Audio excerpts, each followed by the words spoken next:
મોરબી જિલ્લાને રાજકોટના સાંસદ મોહન કુંડારિયાને કેન્દ્રીય મંત્રી તરીકે સ્થાન મળતા મોરબી જિલ્લાના લોકોએ તેમનું અનોખી રીતે સન્માન કરવાની તૈયારી કરી છે। ભારતના વડાપ્રધાન નરેન્દ્ર મોદીનું સપનું છે કે સ્વચ્છ ભારત બને, તેના માટે તે પૂરતા પ્રયાસો પણ કરી રહ્યા છે। તો સ્વચ્છતા અભિયાન અનોખી રીતે ઉજવવામાં મોરબી વાસીઓ પણ પીછેહટ નથી કરી રહ્યા। ત્યારે રાજકોટના સાંસદ અને મોરબીના વતની મોહન કુંડારિયા કેન્દ્રમાં મંત્રીમંડળમાં સમાવેશ થયા બાદ તે પ્રથમ વખત મોરબી આવી રહ્યા છે, ત્યારે તેને આવકારવા માટે મોરબી વાસીઓ થનગની રહ્યા છે।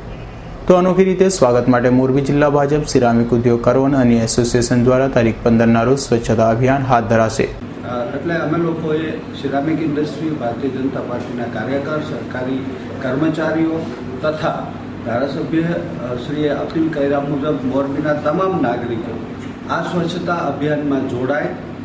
આ શહેર આપણું છે, આ શહેરને સ્વચ્છ રાખવું એ આપણી પોતાની જવાબદારી છે અને આપણી જે બિલોંગિંગનેસની, આપણી માલિકીપણાની ભાવના માત્ર ઘર પૂરતી સીમિત ન રહેતા શહેર પૂરતી થાય અને આખા શહેરને જેમ આપણે ઘર ચોખ્ખું રાખીએ છીએ તેમ ચોખ્ખું રાખવાની આપણે જવાબદારી લઈ જ્યાં ત્યાં કચરો ના ફેંકીએ। એક વખત આપણે આને ચોખ્ખું કરી અને પછી કાયમી રીતે આપણું શહેર ચોખ્ખું રહે એના માટે તમામ લોકો પ્રયત્નો કરે એવી હું પણ સિરામિક ઉદ્યોગ વતી સૌને હાર્દિક અપીલ કરું છું।